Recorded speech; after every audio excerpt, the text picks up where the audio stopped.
ఈరోజు మనం మామిడికాయ కూర ఎలా తయారు చేయాలో చూద్దాం. చాలా కొత్తగా టేస్టీగా ఉంటుంది.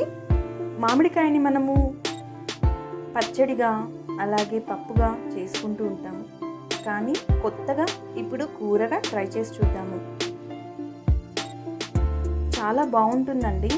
నేను ట్రై చేసి చూశాను, అలాగే మీకు చెప్తున్నాను. మామిడికాయ కూరకి కావలసిన పదార్థాలు: మామిడికాయ 1, కరివేపాకు రెమ్మలు 2 ఉల్లిపాయలు, 2 పచ్చిమిరపకాయలు, ఉప్పు తగినంత,